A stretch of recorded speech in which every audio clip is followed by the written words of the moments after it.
우리 오늘 설교 제목은 이거예요. 다 같이 합시다. 오늘을 사십시오. 오늘을 사세요 라고 하면 축복하세요. 옆에 분에 계시죠? 그런데 이제 우리는 달라져야 돼요. 앞에가 붙어야 돼요. 뭘로 오늘을 살아야 된다? 그렇죠. 그냥 사는 게 아니라 믿음으로 오늘을 사세요. 다시 한번 우리 다 같이 시작. 믿음으로 칠판 좀 주시고요. 사세요. 다시 한번 합시다. 시작. 믿음으로 오늘을 사세요 라고 하는 거예요. 믿음으로 오늘을 사세요 라고.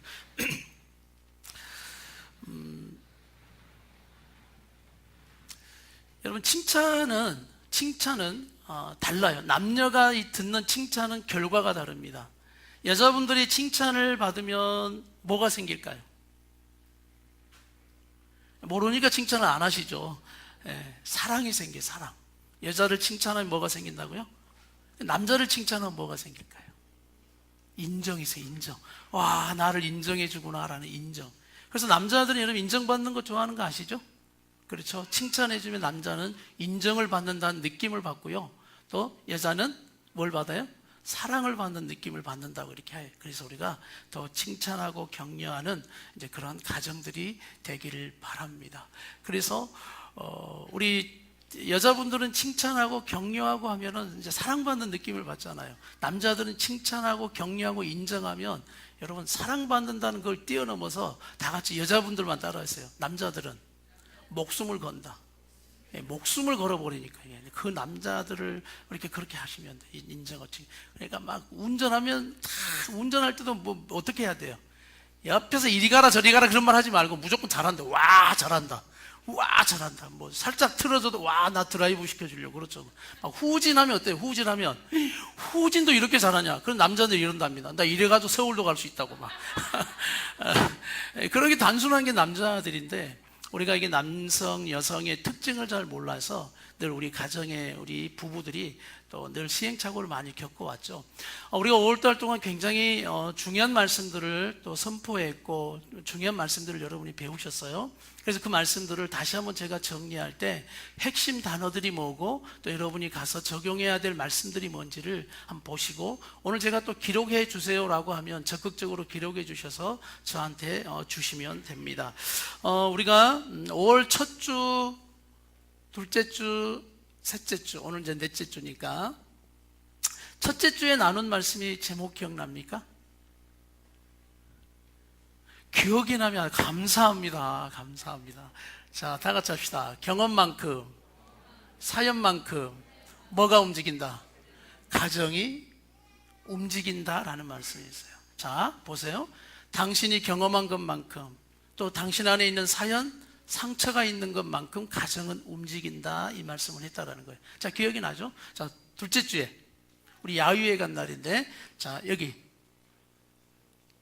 나는 당신을 봅니다. 이거 있어요. 나는 당신을 봅니다. I see you. 그래서 나는 당신을 봅니다. 이게 여러분 진짜 변화의 시작은 관계 속에서 말합니다. 관계 속에서 진짜 변화는 언제 생기느냐? 그 상대가 보일 때부터예요. 상대의 말이 뭐 할 때부터? 들릴 때부터예요. 이게 원리예요. 이게. 이 두 번째는 제가 지금 좀 설명을 하고 넘어갈게요. 자, 우리 하나님은 왜 우리에게 사랑을 부어주시느냐? 하나님의 눈에는 항상 누가 보일까요? 우리가 보이는 거예요. 부모의 눈에는 항상 어린 누가 보여요? 아이들이 보여요. 그러니까 뭘 채워줄까? 쟤가 뭘 힘들어하냐? 그러니까 우리 어린 아이들일수록 그 아이를 주시하고 있기 때문에 아는 거예요. 그러니까 우리 아이들이 그냥 말하지 못한 응애만 해도 기저귀가 젖었는지 똥을 쌌는지 배가 고픈지 엄마들은 알아요? 몰라요? 엄마들은 알죠. 왜? 나는 너를 본다. 이게 되니까 그래요. 여러분 이게 하나님의 사랑인 줄 믿습니다. 그런데 우리 어른들이 이게 잘 안 돼요. 부부가 잘 안 돼요. 부모와 자녀가 이게 잘 안 돼요. 자녀들도 이미 우리 부모님들이 나이가 들어버리고 어깨가 처지고 다리를 저는 그 뒷모습을 볼 때 그때서 깨닫는 거예요. 내가 부모님을 보니 내가 저분을 더 이상 원망하고 살아갈 필요가 없구나. 저렇게 연약해져 버린 아버지 어머니를 보면서 그때 비로소 철든 마음으로 뭐가 생기냐면 사랑이 쫙 올라오면서 다 용서가 되는 거예요. 이게 보니까 나는 당신을 봅니다. 그래서 저는 이렇게 해석했어요. 이걸 성경적인 용어로 성경에는 서로 뭐하라? 서로 사랑하라. 서로 사랑은 절대적으로 그 상대가 보이지 않는 이상 출발되지 않습니다. 이게 제가 깨달은 원리예요. 들릴 때, 자, 제가 남편들에게 묻겠습니다. 아내들의 소리를 잘 듣고 있습니까? 또 우리 아내들에게 묻겠습니다. 남편들의 소리를 경청을 잘하고 있습니까? 안 들리죠? 안 들리죠? 안 들려. 왜 안 들릴까요? 네 말만 하느라고 정신이 없어요. 네 말만 하느라고. 그러니까 부부싸움 하는 거 가만 보면 자기들 말만 하고 끝에서 점을 딱 찍어요. 예, 다음에 이야기하면 달라지죠? 안 돼요. 안 돼. 우리 부모와 자녀의 문제는 뭘까요? 안 보이는 거예요. 그들의 소리가 안 들려요. 우리 자녀들은 부모 소리가 잔소리. 또 자녀들이 하는 소리는 우리 어른들이 생각할 때 뭐가 없는 생각이에요. 생각이 없는 소리. 이게 개념이 없는 생각, 말들을 막 내뱉으니까 안 들리는 거예요. 그러니까 나는 당신이 안 보이는 거예요. 나는 당신의 소리가 안 들리는 거예요. 성경은 우리 하나님의 안타까운 마음을 이렇게 전합니다. 내 백성이 눈이 멀어버렸고 귀가 멀어버렸다. 내가 아무리 말해도 안 듣고 보지 못한다. 이렇게 말씀하시는 이 하나님의 안타까움. 그런데 하나님과 우리가 딱 소통될 때가 언제냐? 들릴 때. 여러분, 교회 와서 은혜 받을 때는 언제부터 시작되냐면 이 목사님이 말씀이 뭐 할 때, 처음에 오면 뭔 말인지 모르겠어요. 뭔 말인지. 우리 윤집사님 고개를 막 이렇게 끄덕이지 않습니까? 뭔 말인지 좋은 말인 것 같은데 뭔 말인지. 그런데 이게 들릴 때가 딱 와요.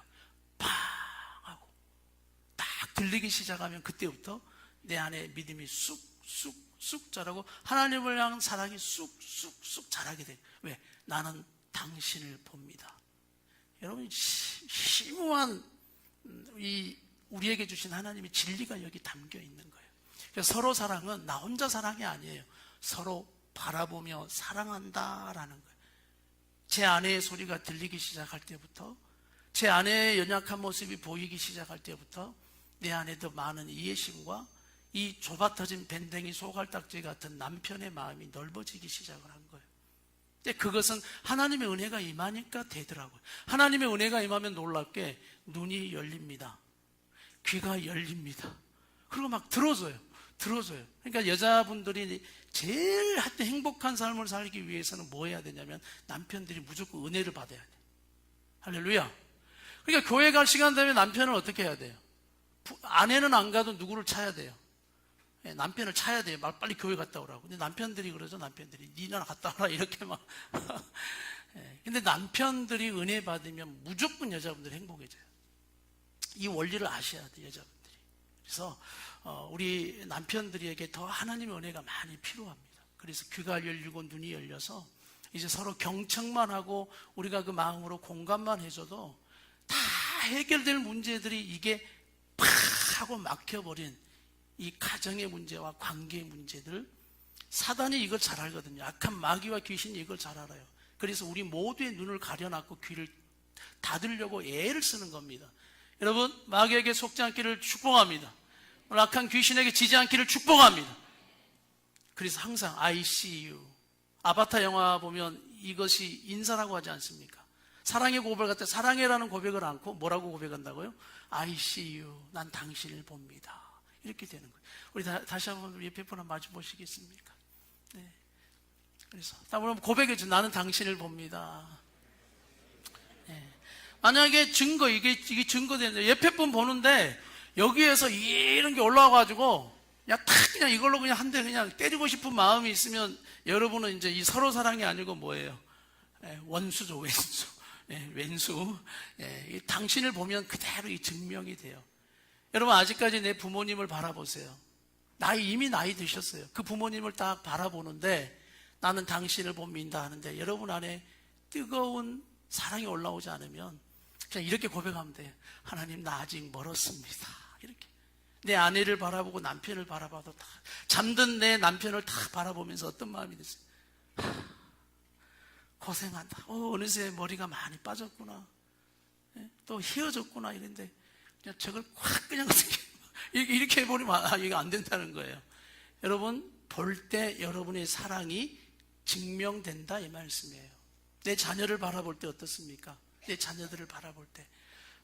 그래서 이 나는 당신을 봅니다라는 이 메시지를 제가 영상을 통해 여러분에게 이렇게 보여드린 건 이런 심오한 뜻이 있기 때문에, 또 깨달아진 묵상의 메시지들이 있기 때문에 여러분에게 또 이렇게 선포하게 한 것이죠. 우리가 세 번째 정말 또 중요한 이야기 있어요. 경험만큼 사연만큼 가정이 움직이고, 또 다 같이 합시다. 관계, 구조, 관계, 공식. 이게 이루어진 것만큼 가정이 흘러가요. 그래서 이 첫 번째는 모국어가 중요했고, 이 세 번째는 관계가 중요해요. 관계. 자, 우리 하나님은 우리를 관계를 통해 창조하셨습니다. 믿습니까? 하나님과 우리의 관계. 떠날 수가 없어요. 그리고 우리 아담과 하와 독처하는 것이 혼자 있는 게 하나님 보기 아름답지 않다. 그래서 그 아름다움을 완성한 게 남녀를 만들어 관계. 서로 함께 살아가도록 만든 우리의 공동체.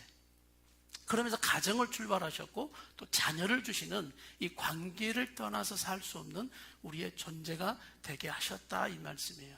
그런데 우리가 실은 하나님이 그렇게 말씀해서 우리에게 관계 공식을 말합니다. 관계 구조를 말합니다. 그런데 우리가 이걸 이해를 못하는 거예요. 하나님은 하나님의 역할을 하시고 우리는 우리의 역할을 해야 되는데, 우리가 누구의 역할을 지워버려요. 하나님의 역할을 지워버리고 우리가 누구의 역할을 다 하려고 하는 거예요. 하나님의 역할을 다 하려고 하는 게 죄인 것을 인정하십시오. 그러다 보니까 문제가 생기기 시작하는 거예요. 자, 가정은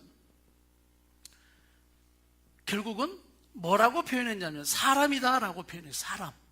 가정은 사람이에요. 사람. 그렇죠? 그런데 이 사람도 중요한데 결국 또 가정은 이걸로 결론 맺었어요. 첫 번째 시간에 뭐다? 말이다. 그래서 말. 그러니까 가정은 결국 말이다라는 게 성립되는 거예요. 다 같이 합시다. 가정은 뭐다? 말이다라고 있어요. 그런데 이 가정이 누구 안에 있어야 되냐면 누구 중심이 돼야 되는데 하나님 중심이 돼야 돼. 하나님 중심. 이 가정이. 왜? 이 가정을 누가 창조하셨어요? 하나님이 창조하셨죠. 그래서 결혼이란 제도를 통해서 하나님이 이 구조 속에 만들어 가신 게 가정이란 말이에요. 사람도 마찬가지죠. 근데 이 하나님 중심에 되어야 할 가정이 결국 이 하나님을 잃어버리고 누가 중심이 되냐면 사람이 중심이 되다 보니까 그 가정에 둥둥 떠다니는 게 결론이 뭐예요? 말이에요, 말. 이해가 되시죠? 그래서 이 말들이 막 축복의 말, 행복의 말, 막 서로 칭찬과 격려의 말, 또 화평의 말이면 좋겠지만 여러분 다 아시잖아요. 우리의 말이 고장나버린 말, 또 우리의 경험, 우리의 사연. 그래서 이 말이 어디에서 나왔느냐라는 배운 것을 어디에서 나왔다? 경험되어지는 언어를 배웠다, 그 말이에요. 여러분의 언어가. 여러분이 학교 다니면서도 또 어떤 지식적인 것을 공부하면서 지식적인 전문적인 용어를 다 알고 있어요. 그런데 지식적인 전문적인 용어를 알고 있어도 집으로 딱 들어가거나 편한 관계 속에서는 그 지식적인 전문적인 용어를 거의 안 쓰는 거예요. 어떤 언어를 쓴다고요? 경험되어지는 언어를 쓴다, 그 말이에요. 그럼 이 경험되어지는 이 경험을 어디서 했느냐? 누구예요? 우리 부모들에게서 많은 경험과 사연 속에 살아왔다, 그 말인 거예요. 그래서 우리가 이것을 이 언어를 뭐라고 표현했냐면 다 같이 합시다. 모국어. 이게 바로 우리 모국어. 우리 한국말이 여러분의 모국어가 아니라 부모에게서 배운 경험과 사연, 많은 스토리 상처 속에서 배워왔던 그런 스토리가 바로 모국어였다, 이 말씀이에요. 자, 이해가 되시죠? 그래서 우리 어릴 때부터 되어지는 게 뭐냐면 다 같이 합시다. 언어 모판. 꼭 모판처럼 언어도 모판이 딱 형성이 돼요. 그러면서 이 언어 모판이 어떻게 된다고 했죠? 자, 다 같이 합시다. 언어 사전. 자, 이 언어 모판은 계속해서 우리가 언어 사전처럼 사전을 만들어내요. 그러면서 여러분 안에 부모들이 썼던 그런 언어들이 짝짝짝짝 하고 계속해서 단어처럼 생성이 되는 겁니다. 그럼 여러분이 다음에 이제 이 모국어를 쓰기 위해서 되어진 이 사전에서 이걸 딱 뽑아 쓰기 시작을 하는 거예요. 그래서 그 증거를 우리가 한번 우리가 실제적인 어떤 내용들을 가지고 좀 나눠볼 수 있도록 하겠습니다. 자, 언어 사전은 결국 다 같이 합시다. 내면의 언어. 내면의 언어가 되어져 버렸다. 그리고 결국 이 내면의 언어는 결국 내면의 사람. 여러분이 쓰는 단어가 여러분이에요. 여러분 안에 담고 있는 그 말들을 내뱉고 있는 게 여러분이라고. 그래서 하나님은 끊임없이 말합니다. 성경으로 끊임없이 말해요. 뭐하라? 변화되어야 한다. 너희 더러운 말을 입 밖에도 뭐 하지 말아야 된다. 내밀지 말아야 된다. 이게 바로 모국어를 바꾸어 가야 되는데 모국어를 바꾸어 가는 게 쉽지 않다는 거죠. 우리가 바로 이것을 이제 말씀을 하게 된 것이죠. 그래서 이 모국어는 결국 우리가 어떤 언어라고 했냐면 다 같이 합시다. 사망의 언어. 사망의 언어. 언어 모판이 좋은 경우를 거의 보지를 못했어요. 언어 모판이. 왜? 다 상처가 있더라고요. 저는 상처 없는 사람 한 사람도 안 봤습니다.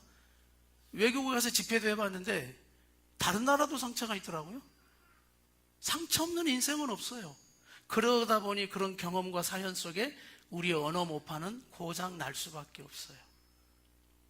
자, 우리가 이제 이걸 우리가 경험과 사연, 그리고 우리가 또 하나 이 관계라는 구조와 공식을 여러분 우리가 배우셨어요. 관계. 그래서 관계. 이 관계라는 부분 속에서 가정의 관계와 이 구조 속에 중요한 세 가지를 말씀드렸습니다. 첫 번째, 다 같이 권위. 두 번째 뭐였죠? 역할. 그 다음에 세 번째, 기능을 말했어요. 기능. 이건 다 성경적인 원리예요. 우리의 최고의 권위자가 누구시죠? 하나님 권위예요. 그렇죠. 우리 하나님의 역할이 있고 또 우리를 만드시고 우리의 역할이 있고 또 그 기능들이 있죠. 기능들. 하나님이 하시는 기능이 있고 또 우리가 하나님 앞에 해드려야 될 기능들이 있어요. 자, 그러면서 우리 가정에도 똑같은 걸 뒀습니다. 그러면서 이 권위는 어떤 권위를 이제 이 권위는 파워잖아요. 파워. 근데 우리가 이 권위라고 있으면 아빠가 막 권위를 가지고 이렇게 해야 돼, 저렇게 해야 돼, 이런 권위적인 것만 생각했는데 와, 이 가르침을 통해서 놀라운 가르침이 있었어요. 이 권위는 상호작용으로 될 수 있다는 거예요. 그리고 아빠의 권위가 아내에게도 뭐를 줄 수 있다는 거예요. 권위를 줄 수 있고 자녀들에게도 뭘 줄 수 있다는 거예요. 권위를 유통시킬 수 있다라는 표현을 한 겁니다. 그래서 여러분 칭찬이라는 거는 다시 이걸 가지고 해석하면 칭찬을 막 해주면 지금 내가 걔에게 뭘 주는 거예요? 자, 아빠가 우리 아들에게 막 칭찬을 해요. 지금 뭘 주고 있는 거예요? 권위를 주고 있는 게 권위. 그럼 그 아이가 칭찬받고 어떻게 해요? 우와 하고 막 올라가요. 올라가. 그러면 꼭 아빠들은 그러죠. 이제 그만해라. 이제 그럴 필요 없다는 거예요. 조금 있으면 이 아이의 높아진 존재 권위는 어떻게 돼요? 다시 죄이치로 가게 되어 있다는 거예요. 그래서 이 파워에 대한 이야기를 존재적 파워 또 뭐였어요? 관계적 파워라는 말씀을 드렸어요. 이 존재적 파워와 관계적 파워가 있다라는 이야기를 드렸어요. 그래서 우리의 존재적 파워, 관계적 파워. 우리 여기서 놀라운 깨달음이 뭐냐면 예를 들어 우리 가정 구조가 늘 아빠의 억압이었어요. 억압. 그래서 아빠가 혼내고 막 폭력을 쓰고 집에 와서 엄마와 싸우고 하면 우리 자녀들의 이 존재적 파워가 어떻게 되냐면 다 누구에게 빼앗겨요? 아빠에게 빼앗겨요. 아빠에게 다 뺏겨버립니다. 그러면서 이 아이들이 존재적 파워를 다 뺏겼어요. 그러면 점점 이 아이들이 자라면서 자기의 존재적 파워가 없으니까 어떤 사태가 일어나냐면 그 파워를 어떻게 하려고 할까요? 다시 빼앗아 오려고 하는 겁니다. 그러면 애들이 이제 힘이 딱 생기는 청소년기가 되면 아빠가 이제 막 폭력을 쓰고 아이들에게 이렇게 할 때 그 아이가 어떻게 해요? 드디어 딱 잡고 이제 그만하세요 이렇게 된단 말이에요. 그게 바로 이제 내 존재적 파워를 더 이상 뭐 하지 않겠다는 거예요. 빼앗기지 않겠다는 거예요. 그리고 빼앗아 오려고 하는 몸부림이 바로 이제 부모와 충돌되는 겁니다. 우리 부모들도 그것을 알고 있죠. 늘 아버지로부터 존재적 파워를 늘 빼앗겼던 자녀들, 그러면서 말하지 못했던 좀 순응적인 자녀들은 말은 하지 못해요. 그러면서 늘 참고 끙끙끙 하면서 결국 그 사람이 어떻게 되느냐? 내 안에 분노가 심해지기 시작하는 거예요. 그러면서 내 존재적 파워를 아빠에게는 못 찾고 다른 곳에서 찾으려고 하는 몸부림이 너무 커버리는 거예요. 이 부작용이 일어나는 거예요. 그럴 때 이걸 깨닫는 아빠들은 어떻게 되느냐? 이 존재적, 내가 뺏었던 존재적 파워를 다 깨달았어. 깨달으면 이제 깨달은 아빠는 이 존재적 파워를 어떻게 할까요? 그 아이에게 돌려주려고 하는 거죠. 이제 네가 결정해봐. 난 아빠는 너를 어른 대접해 줄게. 그리고 네가 한번 해봐 라고 이렇게 하는 거예요. 그럴 때 그 아이의 존재적 파워는 쫙쫙 하고 충전이 되는 것만큼 그 아이의 마음과 생각이 성장하게 되어진다. 이런 존재적 파워가 일단은 첫 번째 중요하다는 거예요. 나는 여러분의 가정에 이 존재적 파워 관계가 다시 한번 회복되기를 축복합니다. 남편들도 마찬가지예요. 내 아내를 늘 권위적으로 억압만 해왔어요. 보수적으로 내 아내를 늘 억압만 해왔어요. 늘 순종해주는 아내가 좋았어요. 그런데 여러분, 왜 우리가 이러냐죠? 살다 보니까 여자들이 변해요, 안 변해요? 여자들이 여자처럼 변해요, 남자처럼 변해요? 여자처럼 변해요. 우리 최 지사님 여자처럼. 자, 왜 여성들이 남자처럼 변해갈 수밖에 없느냐? 더 이상 존재적 파워를 어떻게 하겠다는 거예요? 내가 남편 당신에게 빼앗길 수 없다는 거예요. 그리고 이제 어느 정도 여성들이 힘이 생기니까 이렇게 말합니다. 나 더 이상 당신에게 지지 않아. 난 당신이 나에게 요구하는 거 더 이상 나 들어주지 않을 거야. 이거는 뭘 말하는, 거절하는 것이 아니라 내가 그동안 당신에게 빼앗겼던 파워를 뭐 하고자 하는 거예요? 빼앗아 오려고 하는 거예요. 빼앗아 오려고 하는 것이죠. 여러분들, 이게 사단의 역사예요. 사단의 역사. 그래서 우리 믿음의 사람들이 이걸 배워야 하는 것은, 이게 사단의 역사에서 서로 뺏고 빼앗기는 구조가 될 때 이걸 우리가 싸움이다 그러는 겁니다. 부부싸움. 그리고 다투고 깨지고 여기에서 해결이 안 되면 끝나기도 하는 거예요. 우리 하나님은 그래서 우리에게 말하는 거예요. 우리 하나님이 빼앗긴 존재적 파워. 여러분, 인간이 죄 지어서 하나님 떠나가 버리잖아요. 지가 하나님처럼 행세하고 주인 노릇 해버려요. 만약 하나님이 우리처럼 빼앗긴 하나님의 존재적 파워, 이 관계적 파워를 빼앗으려고 했다면 어떻게 해야 되냐면 심판해버리고 싹 치워버려야 돼요. 그러나 우리 하나님은 그렇게 하지 않습니다. 누구를 보내시죠? 예수님을 보내시는 거예요. 그리고 무엇으로 해결하시죠? 십자가는 뭘 말하는지 다 같이 합시다. 화평. 이거예요. 싸우지 않겠다 이겁니다. 싸우지 않겠다. 그리고 나 예수, 내 아들 보내서 나와 너와의 무너져 버렸던 이 존재적 관계적인 것을 뭐 하겠다? 회복시켜 주리라. 여러분, 이것이 예수님의 사랑인 것을 믿습니다. 이 예수님의 사랑을 붙들고 가는 이것이 복음이구나라는 걸 깨닫는 사람은 복음을 전하는 게 그렇게 어렵지 않아요. 문제가 있는 가정에 들어가서 너무나 우리 삶에 이렇게 하나님께서 하신 일들이 이런 것들 때문이었구나라고 깨닫는 이 복음과 은혜가 되기를 축복합니다. 그래서 우리 하나님께서 그 예수를 통해서 이제 우리를 회복시키고 있는 거예요. 그러면서 여러분에게 깨닫게 하는 겁니다. 네가 빼앗겼던 존재적 파워, 우리 아내들이요, 여자들이요, 얼마나 많은 존재적 파워를 빼앗겨서 지금은 이제 더 이상 참을 수 없어서 내가 그걸 막 빼앗으려고 하다 보니 그 남편이 변화가 되더냐 말이에요. 그 남편이 절대 남편이 변화될 리가 없고 아내가 변화될 리가 없어요. 자, 같이 합시다. 내가 변화될 때 변화된다. 이게 하나님의 원리예요. 하나님께서 변화되기를 어쩌면 작정하신 게, 예수를 십자가에 내주고 내가 스스로 너희를 용서한다. 그리고 이제 우리에게 말씀하는, 너희가 나를 인정해다오. 다시 돌아오라, 돌아오라, 돌아오라. 그래서 기도하셔야 돼. 남편이여 돌아오라, 아내여 돌아오라. 내 옆에 자고 있지만 내 남편 아닐 수도 있습니다. 자고 있지만 내 아내가 아닐 수도 있어요.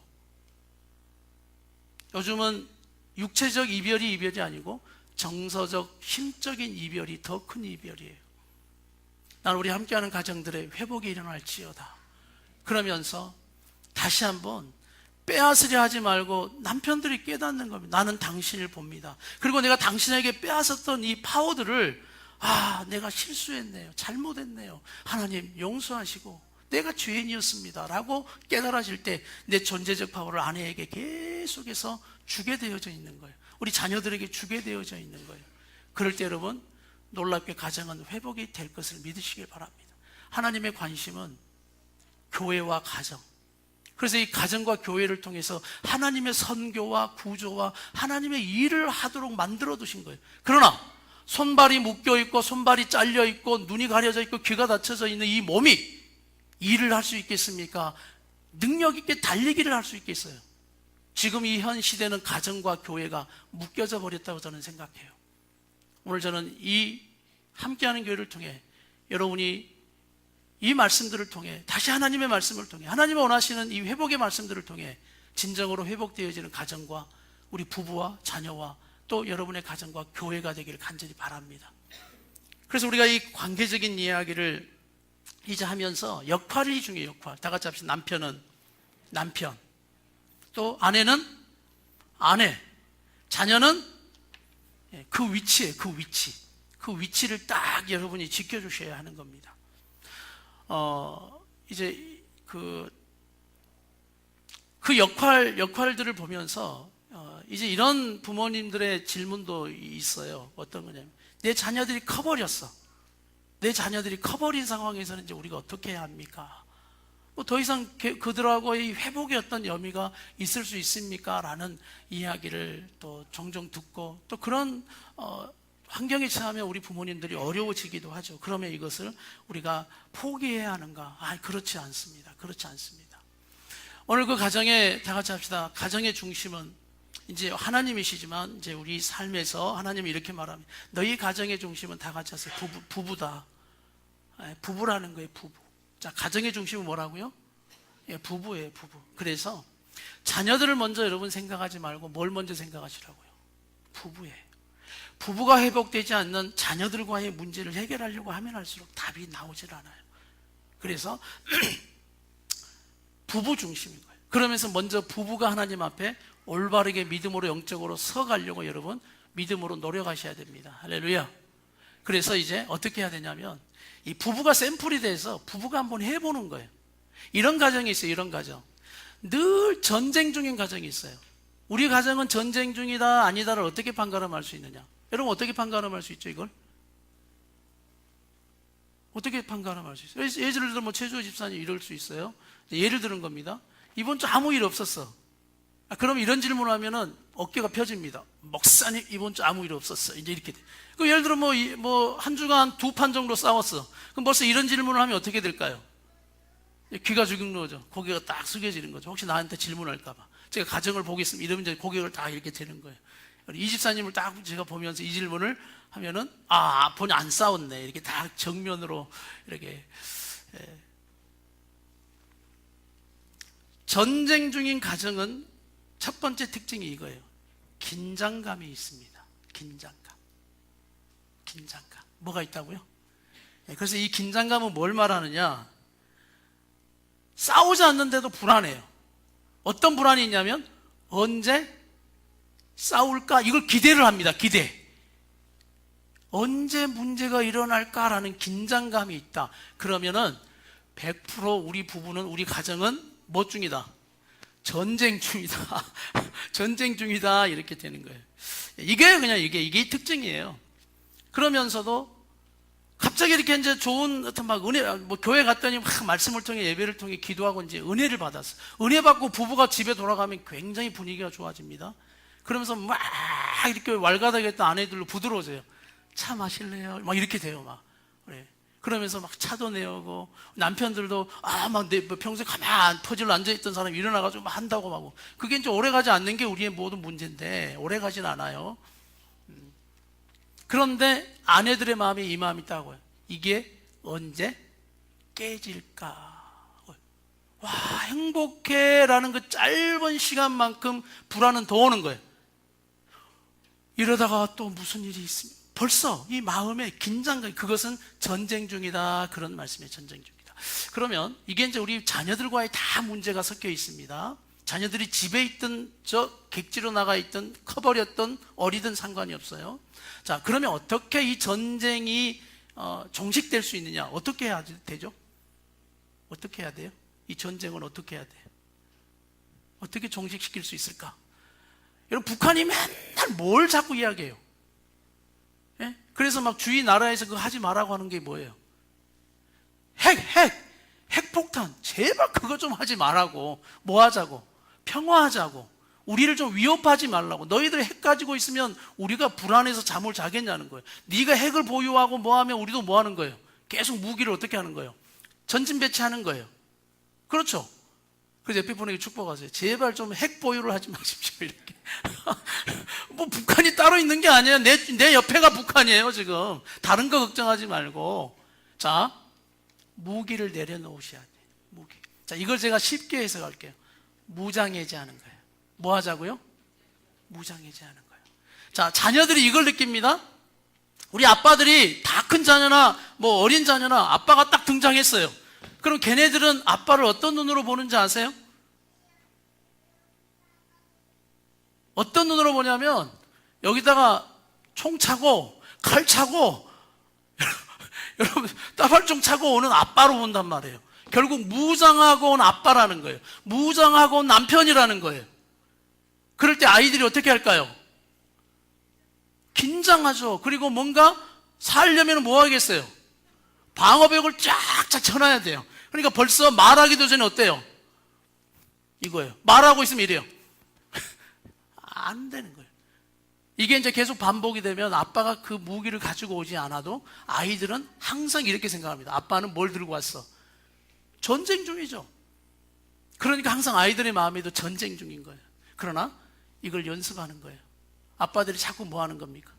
무기를 내려놓고 무장 해제를 계속 하는 거예요. 그리고 아빠 앞에 섰는데 긴장을 하고 방어벽을 쳤어요. 아무 일이 일어나지 않아요. 한 번, 또 몇 번? 두 번, 또 세 번, 그 다음에 우린 세 판만 해야죠. 우리 한국 사람 세 번만 하면 되잖아요. 세 번 하고 안 됐다고 또 성질 내는, 다시 또 그 무기를 주워요. 또 몇 번 하고. 평생 몇십 년을 그러고 살았는데, 몇십 년을 그러고 살았는데 세 번으로 가능하다고 생각하세요? 그거는 오늘 도은미 사모님이 이런 표현 썼어요. 참 그 표현이 마음에 들어요. 거저 먹으려고 그럴. 남편들이 남편 역할 안 하고 거저 먹으려고 그런다. 이런 표현들이 정말 직설적인 표현이에요. 그러면서 우리가 무장해제를 하기 시작하면 아이들이 변합니다. 아빠가 달라졌네 이런 말이 나오는, 엄마가 달라졌네 이런 말이 나오는. 뭘 할 때부터? 무장해제를 하기 시작하면서부터. 모국어에 대한 이야기를 좀 제가 할게요. 모국어. 제가 이제 목장 모임을 하면 우리가 이제 저와 함께 우리 그 목장 모임에 대한 이야기를 잠깐 나누는데, 이건 뭐 제가 이제 그 이름들은 이야기하지 않을게요. 이제 그러면서 내용만 좀 이야기할 테니까 한번 다 참고하시고, 다 이런 내용들이 있으니까. 어떤 분은 이렇게, 엄마가 옛날에 많이 썼던 표현이 뭐냐면 답답해라는 표현을 많이 썼어요. 답답해. 엄마가 답답해. 근데 이 사람도 요즘 많이 쓰고 있는 자기의 모국어를 딱 보니까 뭐냐면 한숨과 기다리지 못하고 답답하다는 표현을 많이 쓴답니다. 그러니까 상대방이 조금 답답하게 말하면 어떻게 하는 거예요? 답답해 이렇게 하는 거예요. 누가 썼던 모국어예요? 엄마가 썼던 모국어를 다 큰 사람들이 쓰고 있다. 참 신기하죠. 또 이제 이런 분도 있었어요. 비교하는 부모님, 비교하는 엄마의 언어 늘 비교해 있어요. 그러다 보니 나도 지금 내 자녀들에게도 나도 비교하고 있다. 칭찬이 인색하고 늘 비교하고 있는 나, 역시 부모의 모국어를 쓰고 있는 거예요. 또 욕하는 늘 부모님도 많이 계세요. 욕을 많이 하는 게 두 가지가 이루어집니다. 두 가지가. 그 욕을 모국어로 쓰는 분들이 있어요. 근데 옛날에는 안 썼는데 요즘 또 쓴다, 이런 또 고백들도 있었어요. 운전하면서나 또 어떤 상황이 될 때 툭툭, 모국어는 아무 때나 튀어나오는 게 아니에요. 어떤 상황에서 꼭 나오는 것들이 있어요. 그래서 욕을 쓴다. 어떤 분들은 그렇게 욕을 하던 부모 밑에 살면 어떻게 되냐면 욕을 안 쓰게 됩니다. 나는 욕을 안 하겠다고 생각해요. 그런데 제가 우리 청년 목장에서 실제 같이 나눴던 내용이에요. 그렇게 아빠가 욕을 자기한테 학대하고 했던 아빠 밑에 자랐는데 자기는 욕은 안 쓴대. 욕을 되도록이면 안 쓰려고 노력한대. 그러나 문제는 욕상욕의 이상만큼 뭐가 강해져 버렸냐면 분노가 강해져 버렸다는 거예요. 자, 모국어는 하지만 모국어적인 뭐가 발달되어 버린 거예요? 행동이 발달되어져 버린 거예요. 여러분 이해가 되시죠? 언어는 나오지 않지만 언어를 안 쓰려고 내가 하다 보니까 모국어적인 분노가 표출되어져 버린다. 이걸 딱 발견하게 된 거예요. 그러면서 놀라는 거예요. 나는 쌍욕은 안 쓰고 욕은 쓰지 않지만, 모국어를 안 쓰려고는 하지만 결국 내 삶에도 행동 속에서도 이런 것들이 나와버리는 것들이에요. 그리고 어떤 아이들은 부모의 어떤 이런 경험과 사연 이런 걸 보면서 우리 청년들 세대가, 다음 세대가 그렇습니다. 나 결혼하고 싶지 않아요, 이거예요. 이성에는 관심이 있어요. 그런데 결혼은 하고 싶지 않아요, 자녀는 낳고 싶지 않아요 라는 그런 생각을 갖는 우리 자녀 세대가 많아진다는 거예요. 난 이걸 통해서 우리 부모 세대가 깨닫는 시간 되기를 축복합니다. 그래서 저는 우리 교회 안에서 이런 거예요. 우리 집사님들을 보면서 우리 청년들이 어떤 생각을 품어야 돼요? 결혼은 해야 되고 아름답고, 우리 집사님 같은 남편, 우리 딸도 옛날에 아빠 같은 남자하고 결혼한다고 그랬어요. 지금 물어보면 뭔 그 이상한 소리 하냐고 막 그러는데 이 애들이 이제 그렇게 되더라고요. 네. 뭐 사줄 때만 이제 제일 멋있다 그러고 막 엊그제 제가 처음으로 아빠 사랑해라는 문자를 처음 받아봤습니다. 뭐 사줬거든. 예. 씁쓸하다고요. 그래서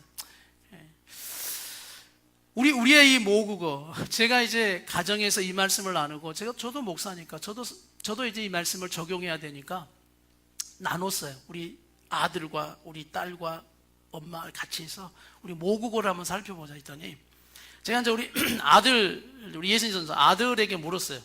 너는 평소에 감정이 일어날 때 말합니다. 감정이 일어나거나 문제가 있을 때 많이 쓰는 언어가 뭐야? 이제 여러분 앞에 그 포스트잇 있죠?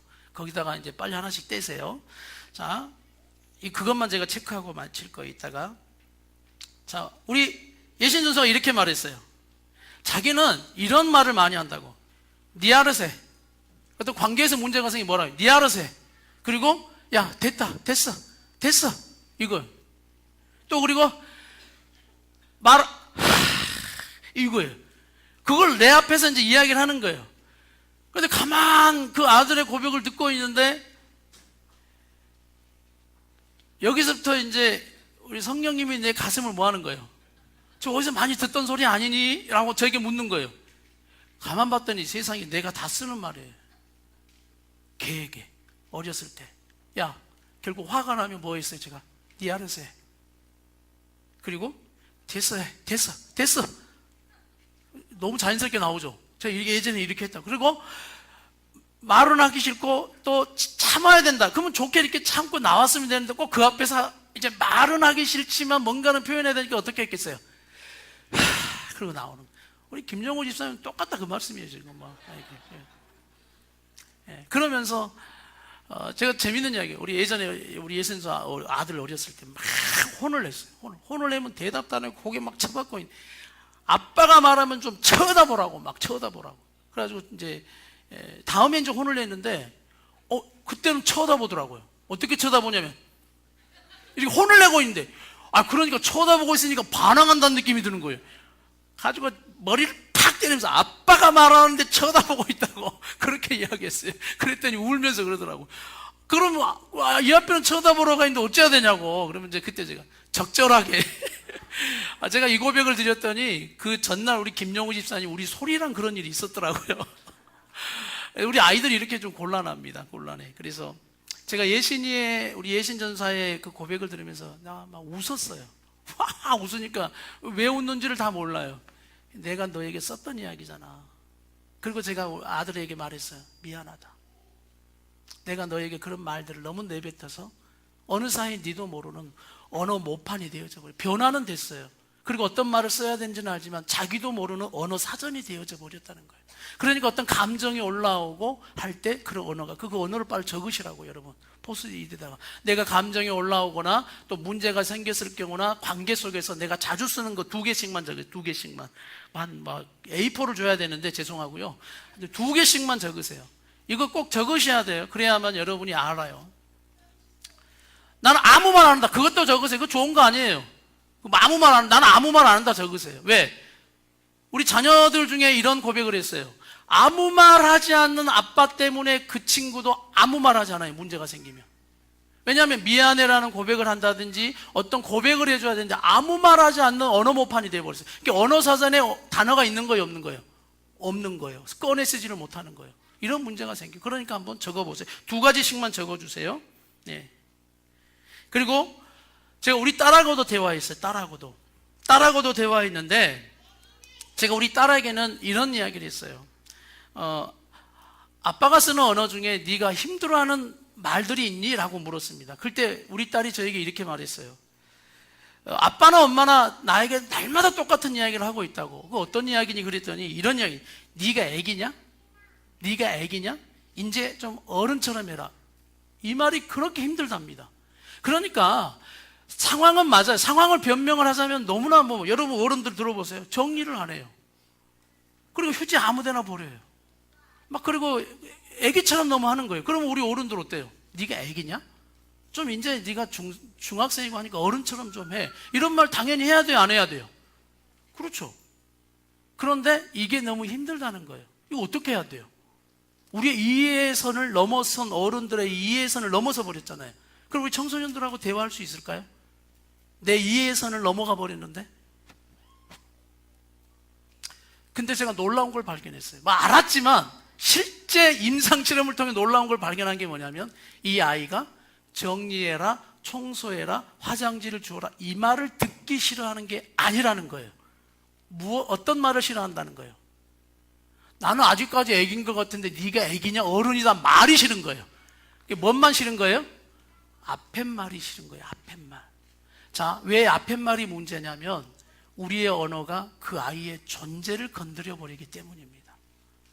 그러니까 네가 애기냐? 네가 이제 어른인데 라는 말 속에 이렇게 들리는 거예요. 아빠가 내 존재를 무시하고 내 자존심을 밟고 나를 이렇게 내 마음을 조금 힘들게 하는 자존심이 상해버리는 말들을 내뱉는 거예요. 그러니까 따끔하게 이 방이 뭐니? 화장지를 좀 주워야 하고 수건을 저희채 좀 놓고 또 네 방 이불을 좀 하고 또한 네 방을 좀 네 책상 위를 정리해야 되지 않겠니라는 이러한 부분들을 가지고 좀 따끔하게 이야기를 해야 되는데 우리는 존재를 건드리는 말들을 계속 난무하면서 이렇게 말하는 거예요. 네 행동을 보면 그런 말을 안 할 수 있니? 라고 하는 거예요. 자, 이해가 되시면 아멘 합시다.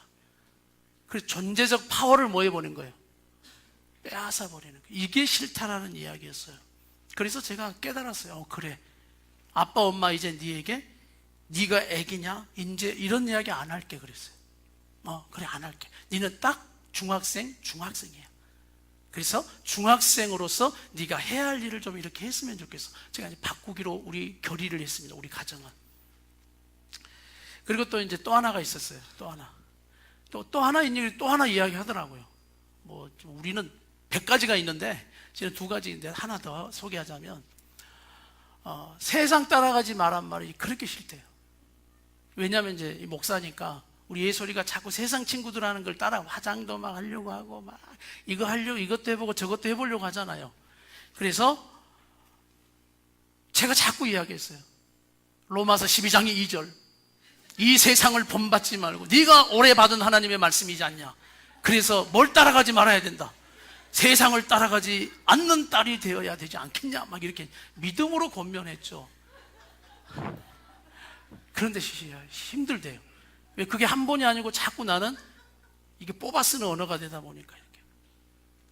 그러면서 내가 이제 그걸 선포해내니까 엄마는 또 그걸 또 기동량으로 들었나 봐요. 그러니까 엄마도 한 번씩 세상을 따라가면 이거 온 식구가 또 오빠는 전도사님이고 오빠다 보니까 또 세상을 그러니까 이 아이가 이제 스트레스를 받아가지고 이런 힘듦이 있었던 것 같아요.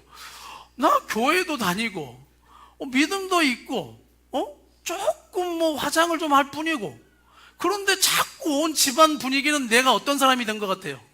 세상 사람이 돼가지고 막 세상에서 해벨을 이러고 살아가는 사람처럼 이거예요. 뭘 건드려 버린 거예요? 또 존재적 파워를 건드리게 되는 거예요. 그래. 근데 이거는 제가 양보하지는 않았어요. 조심할게 그랬어요. 그리고 내가 우리 딸에게 이렇게 말했어요. 그러나 한 가지만 된다면 앞으로 그 단어를 쓰지 않겠다. 어떤 거냐? 네가 기준을 정확히 세워준다면. 아빠, 나 여기까지만 딱 합니다. 예를 들어 화장 여기까지만 딱 합니다. 오늘 눈화장 했냐 안 했냐? 딱 여기까지. 그래서 네 화장의 기준을 세워 그랬어요. 제가 있어 없어 그랬더니 물었더니 기준이 없대요. 그러면 네가 기준만 세운다면, 근데 아직은 네가 기준을 세우지 못하는 것 같아. 그런데 아빠가 그건 세워줄 거야. 제가 이 권위를 세웠어요. 아빠의 기준을 따라줘 이렇게 했어요.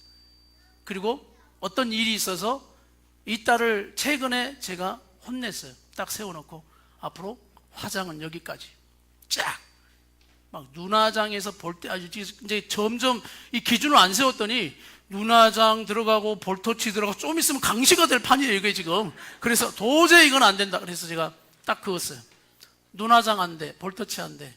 앞으로 선크림으로 네 얼굴을 하얗게 하는 건 되고 네 입술에다가 뻘걸 칠하든 뭘 칠하든 입술은 니크루도 되고. 그래서 기준을 딱 세워줬어요.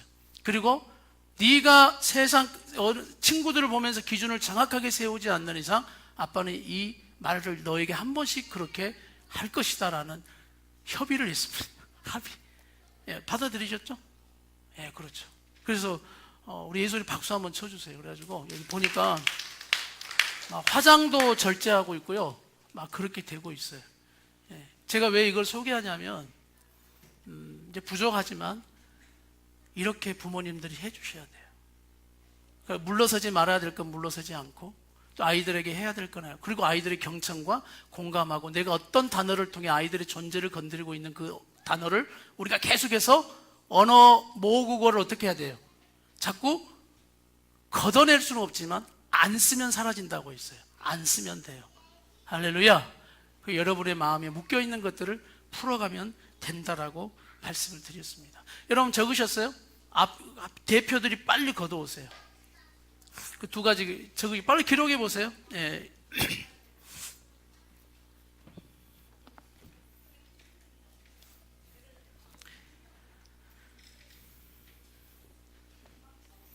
네. 제가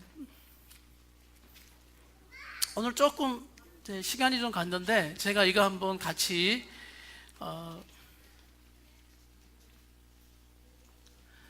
예, 빨리 주세요. 왜냐하면 우리 모국어 어떤 사망의 모국어를 쓰는지를 여러분이 아실 때 이게 고칠 수 있어요.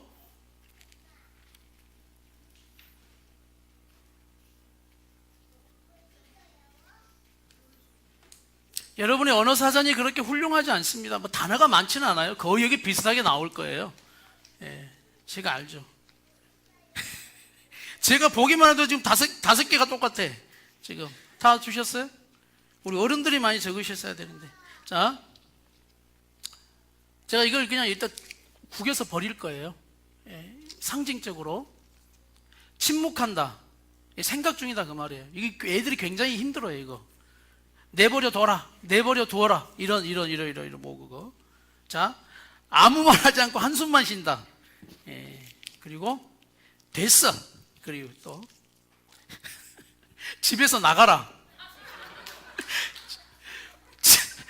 뭐 진짜 나가서 나간다고? 대든다는 거예요. 대든다 그 말인 건가요? 패대기 쳤다고? 아, 그래. 집사님 거구만. 고맙습니다. 예, 집에서 나가라라는 모국어. 이렇게. 분명 그 모국어는 본인이 들었을 수가 있다라는 거죠. 또 시간 약속을 잘 지켜라. 이거 시간 약속을 잘 지켜라. 뭐 이런 것들. 또 머시마야, 가시네야, 에휴, 뭐 이런 부분들. 또 자리를 피해버리는 이런 모국어적인 행동들. 이건 분명 내가 당했던 것들이 많아요. 또 그냥 말하지 않아 버린다. 이건 우리 자녀들에게 정말 좋지는 않아요. 왜? 이게 직면 회피성을 만들어낼 가능성이 큽니다. 또 그리고 조용히 해봐. 그리고 조용히 해봐. 저 새끼가 뭐지? 아, 저 새끼가 감히 이거. 야, 이거 짜증나 이런 말을 많이 한다. 또 한숨은 차라리 말을 하세요. 말 한숨은 좋진 않아요. 한숨을 쉬어버리면 이런 의미로 받습니다. 너를 포기한다로 들어요. 그래서 우리가 고쳐야 돼요. 우리가 한숨은 그것밖에 못하니 하지마. 너는 왜 맨날 그 모양이니? 뭐 이런 아무 말도 안 한다. 잘해라. 아무 말도 안 한다. 잘해라. 우리 어른들 이게 잘해란 말을 써요. 잘해. 뭐 이런 말을 많이 쓰죠. 저도 많이 하는 것 같아요. 이게 말을 하지 않는다. 미안함을 표현 안 한다. 말을 안 한다라는 거죠. 야, 이거 야라는 법, 야 이거. 그리고 짜증나, 뭐 비슷합니다. 그냥 냅둬, 걔 원래 그래, 이런, 그래 원래 이런 거 내 탓이지 뭐, 내 탓이지. 근데 이걸 내 탓입니다가 아니고 뭐예요? 비아냥거리는 거예요. 뭐 내 잘못이지 뭐, 내 탓이지 뭐 이런 모국어가 있다고 이야기합니다. 그리고 뭐 또 좀 뭐 이 거지 같은 거 막 이런 거 뭐하냐 뭐 이렇게 되고, 대꾸하지도 않음, 귀찮아서 조금 이따 갈게, 또 많아서 좀 넘어갈게요. 아이고 진짜 너 정말 왜 그러니, 또 뭐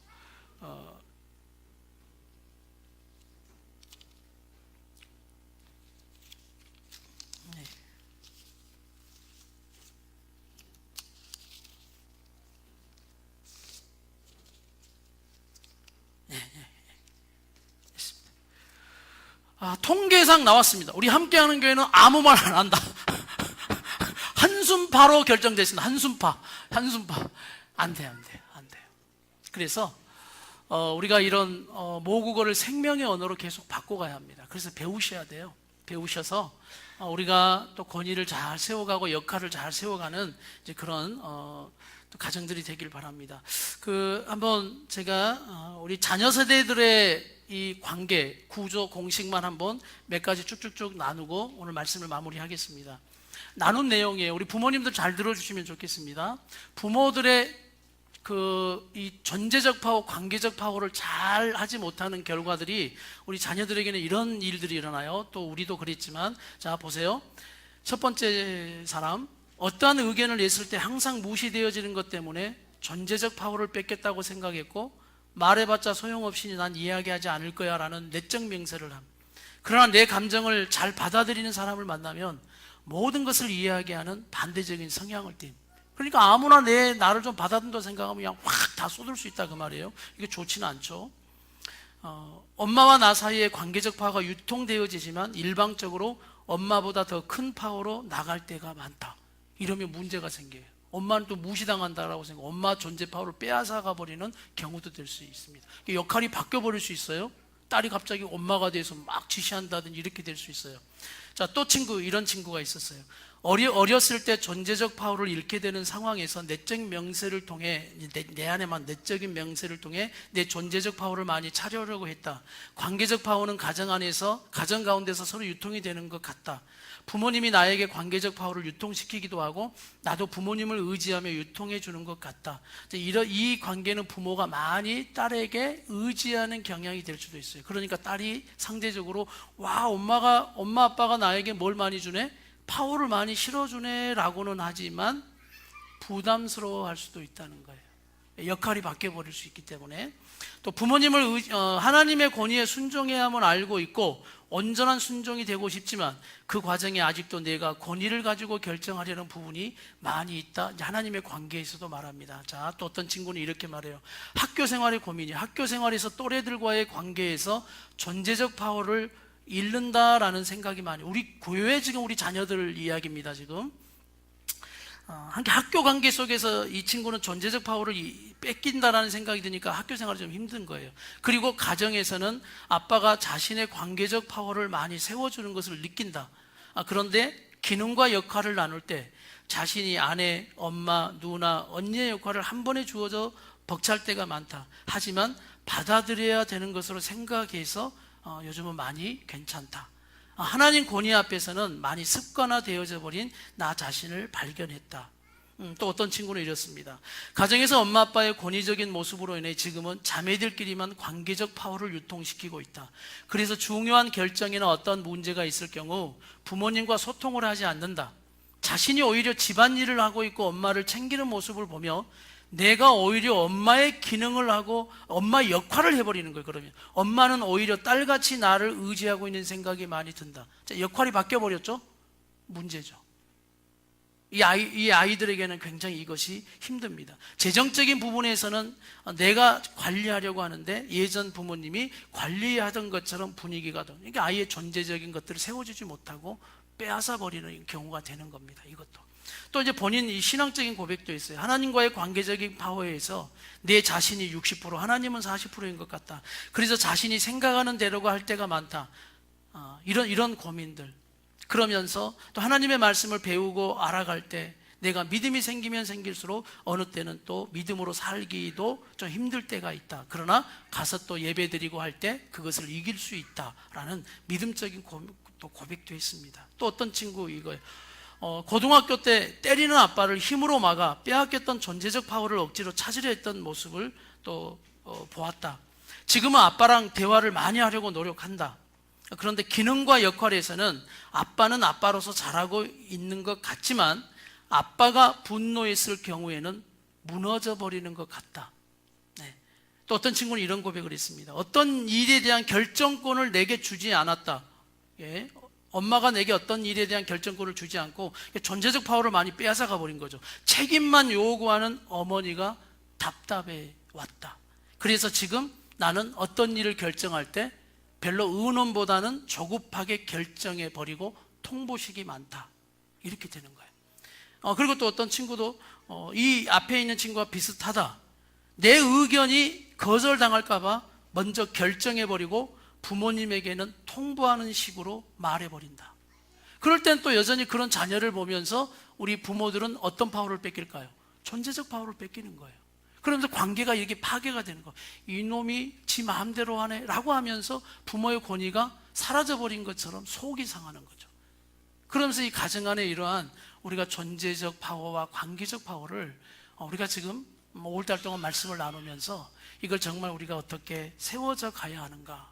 그러면서 실제 우리의 이 샘플들을 보면서 이제 우리의 이 상처적인 것에 묶여있는 이런 마음으로 살아가는 우리의 인생이 아니라 이제는 정말 하나님 말씀 가운데 우리가 변화되어야 한다는 이 믿음으로 우리 모두가 나아가는 우리 함께하는 가정들이 되기를 간절히 바랍니다. 사랑하는 여러분, 우리가 변화되지 않는 이유가 또 하나 있어요. 오늘 제 말씀의 정리인데 우리는 늘 과거의 상처에 풀지 못하고 묶여 있어서 오늘을 괴롭게 삽니다. 자, 과거의 상처에 묶여 언제를 행복하게 살지 못한다고요? 오늘.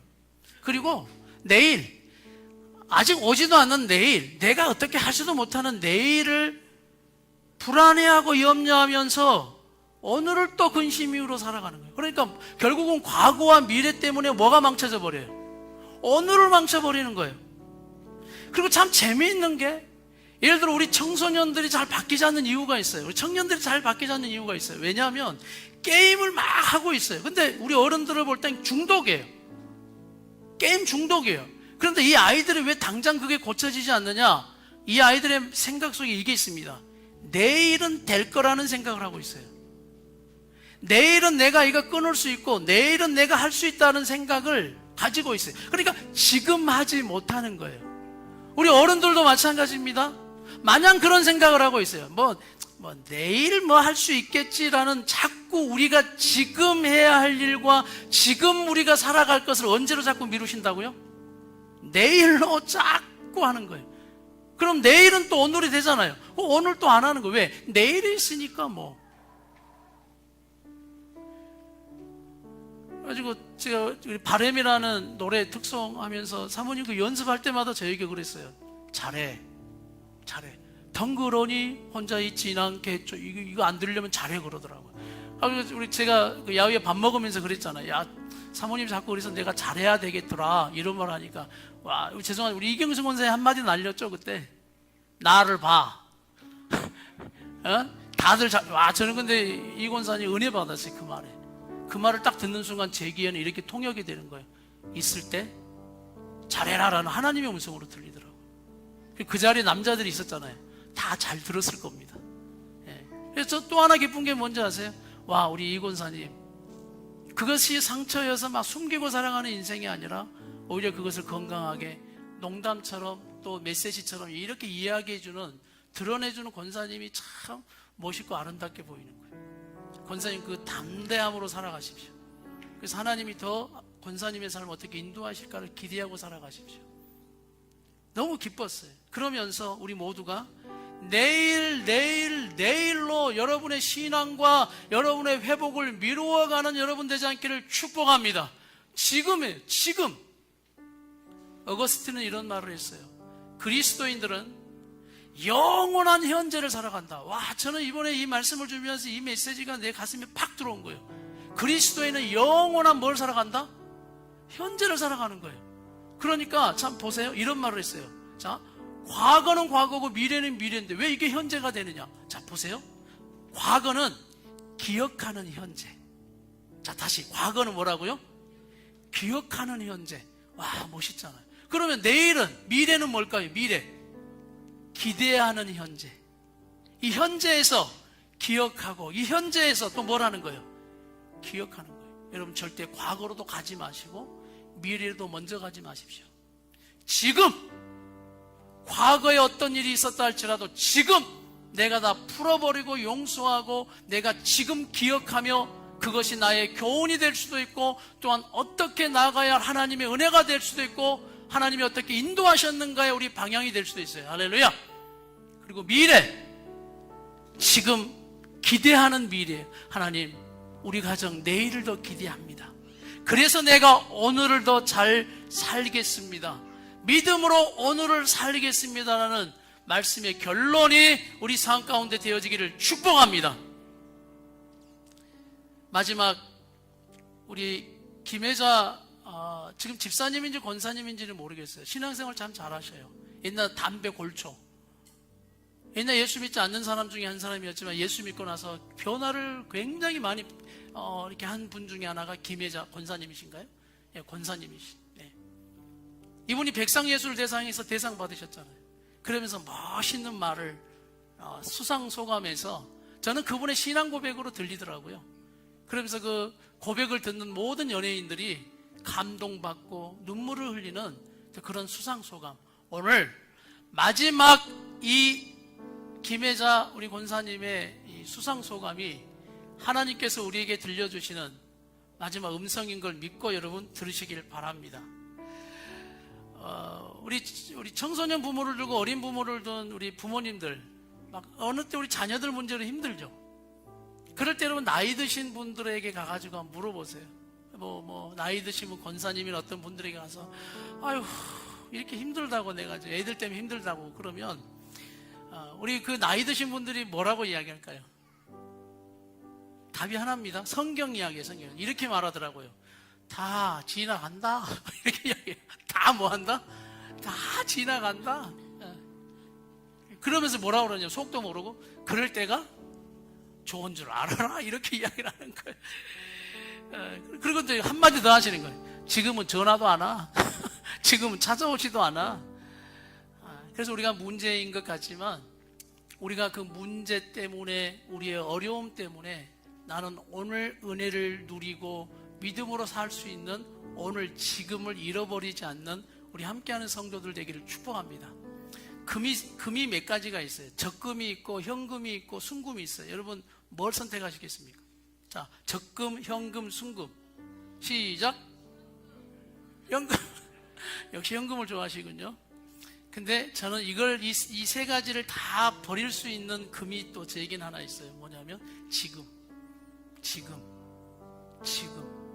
오늘 여러분 지금을 포기하거나 버리지 않는 여러분 되기를 축복합니다.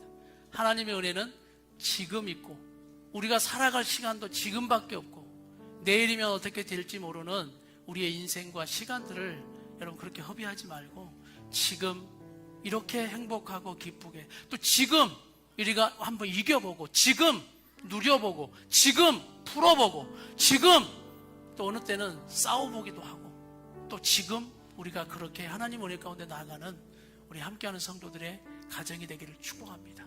우리 한번 영상 마지막 우리 보겠습니다.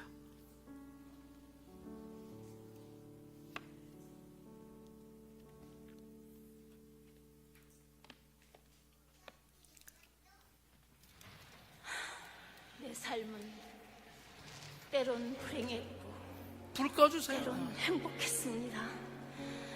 삶이 한낱 꿈에 불과하다지만 그래도 살아서 좋았습니다. 새벽의 쨍한 차가운 공기, 꽃이 피기 전 부는 달큰한 바람, 또 해질 무렵 우러나오는 노을의 냄새. 오늘 한 가지 눈부시지 않은 날이 없었습니다. 지금 삶이 힘든 당신은 이 모든 걸 매일 누릴 자격이 있습니다. 후회만 가득한 과거와 불안하기만 미래 때문에 지금을 망치지 마세요. 오늘을 살아가세요. 눈이 부시게. 당신은 그럴 자격이 있습니다. 누군가의 엄마였고 누이였고 딸이었고 그리고 나였을 그대들에게 이 말을 꼭 하고 싶었어요.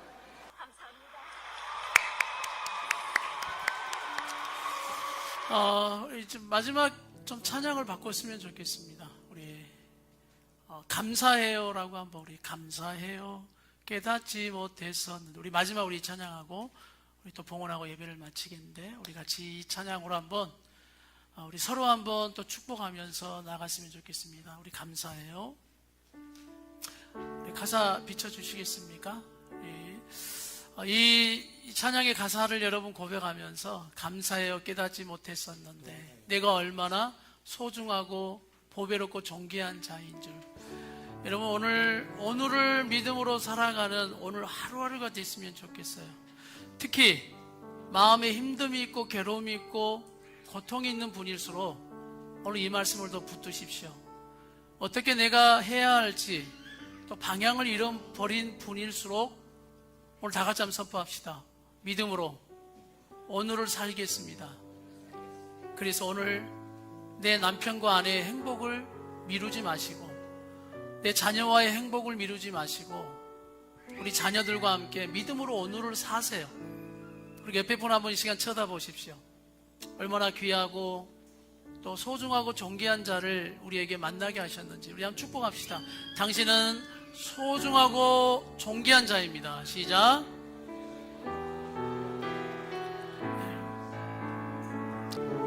내가 손을 잡을 수 있고 바라보고 싶을 때 바라볼 수 있고 우리가 함께 예배드리고 싶을 때 예배할 수 있고 우리가 하나님의 뜻 가운데 믿음으로 살아갈 수 있을 때 함께 살아갈 수 있는 오늘을 함께 할 수 있는 우리 사랑하는 자들이 있다는 게 얼마나 큰 은혜임을 하나님 다시 깨닫습니다.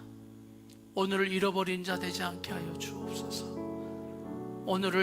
오늘도 믿음으로 또 오늘을 믿음으로 그것이 과거가 될 것이고 또 내일은 금방 오늘이 되어 우리가 살아갈 날이 되었으니 마태복음 6장 33절 34절을 선포하니 너희는 먼저 그의 나라와 의를 구하라. 이것이 너희의 사명이며 그리 사명대로 살 때 이 모든 것을 너희에게 더하시리라 약속하신 말씀이 이루어질지어다. 또한 내일 일을 염려하지 말라. 내일은 너희의 것이 아니라 오늘 한날의 괴로움은 오늘로 족하다라고 말씀하신 것처럼 우리의 것이 아닌 내일을 자꾸 우리가 하나님 근심되게 내일을 가지고 오늘을 엉망으로 만드는 자 되지 않게 하시고 내일은 내일이 염려할 것이다. 내일은 내가 인도할 것이고 책임질 것이다. 오늘 하나님이 말씀하신 그 말씀을 붙들고 우리 모두가 믿음으로 오늘을 살아내고 믿음으로 오늘을 살아가는 우리 모든 함께하는 성도들 다 되게 하여 주옵소서. 5월달 동안 하나님의 귀한 그 은혜의 시간들을 부어주셔서 감사하고 우리가 이제는 이 말씀들을 붙들고 나아가서 적용하며 실천하며 그대로 살아내는 오늘의 말씀들이 다 되게 하여 주옵소서. 예수님의 이름으로 기도드리옵나이다.